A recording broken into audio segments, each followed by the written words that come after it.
Arabica coffees are generally much higher in quality. They have more sugars, they have more of the compounds that translate into great taste, but they're more fragile.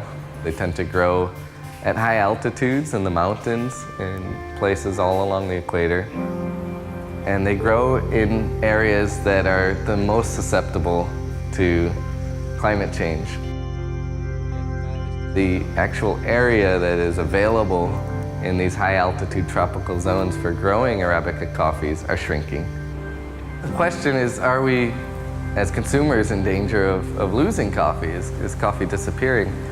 And the answer is yes, it is. Bueno, un café de buena calidad, por acá se tiene un café que da buena taza, que tiene sabor, pues, que tiene olor, que tiene todas las características.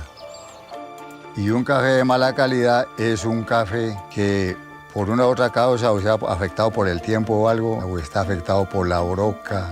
Entonces, todo eso incide en el sabor.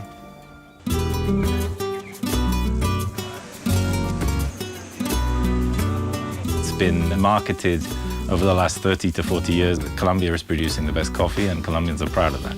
Coffee is really a culture, it's not only a crop. So everybody here lives on coffee. So it's the farmers, it's the coffee pickers, it's the small businesses that transport, that process the coffee. Farmers here, they've grown up coffee farmers. Their grandparents were coffee farmers. They all speak with pride about their coffee. Nacido aquí en el campo, creado aquí, cultivador de café. Nosotros cultivamos café hace más o menos alrededor de unos 10 años. Toda la vida fui caficultor. Climate change will impact coffee production tremendously in the future and already now, mainly on pest and disease pressure, quality and production. Here, for example, we can see the broca, which is a little bug that makes holes into the coffee cherry and perforates the bean, which you can taste in your cup if you don't remove it. Es muy difícil porque uno toda la vida ha sido cafetero, caficultor, y llegar uno con un bulto de café de la cooperativa y comenzar a trillar y que la broca. No, es que no se le compra. Han habido muchísimos cambios. Se han ido buscando nuevas variedades que son resistentes a las plagas y a las enfermedades. Y después vienen las sequías largas, como ahora que vienen 5 meses de sequía total, entonces eso sí afecta más. Every year on these farms, they're suffering to produce the same number of bags that they did the year before. And so it costs more to produce, and then they're producing less and earning less from that. Nosotros acá hemos comprado en año 4 millones, 5 millones de kilos de café pergamino seco. A raíz del cambio climático y el invierno, en el último año nos bajó como a 2 millones de sacos. Se nos bajó casi en más del 50%. The harvest periods are getting longer and longer because before we had very distinct dry periods and rainy seasons. Ahora usted no sabe cuándo va a ser verano ni cuándo va a ser invierno. Eso hace que de pronto no podamos sembrar en la época que es, no se puede abonar en la época que toca, o sea, ya toca que ir como al ritmo del clima, de los cambios que han ido sucediendo, entonces a ese ritmo tiene que ir uno como marchando. When you talk to farmers, many of them they're already really like on the edge. It's too much pressure, and you can see many of them that are going out of coffee growing. Me está saliendo más cuesta sembrar piña que café. Estoy ganando más dinero y más rápido. En este momento nosotros estamos cultivando papaya.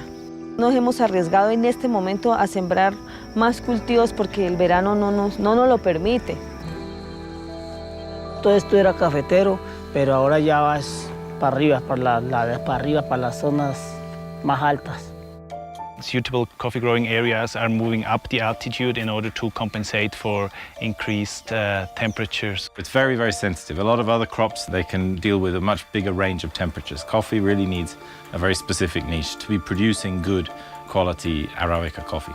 By 2050, the temperature in this area will be 2.5 degrees higher than today. 2 degrees might be safe in terms of planetary systems, but it is not a safe warming for a coffee farmer in Colombia. It's practically an entire displacement of the coffee-growing region. So it means anyone that is growing coffee today, in the future will have to grow something differently. El 90% de los agricultores han cambiado, unos a piña, otros a yuca, otros a cítricos, pero nada de café. farmers are finding that they need to discover new strategies to deal with this. And many of them, unfortunately, are turning towards different varieties. They're taking out those heirloom trees that have developed a reputation for quality over a long time. A lot of the varieties that are being planted to replace some of the older traditional coffee types are not as delicious. So what that means for coffee drinkers and consumers is that the price of coffee is likely to go up a lot in the coming decades, and quite possibly finding it more difficult to access the extreme high quality coffees that we're just now beginning to really fall in love with. Coffee and mankind are thought to have appeared around the same time. It's been our companion all this time, and now it's beginning to suffer, and I think it should be cause for us to worry about our own health and livelihood.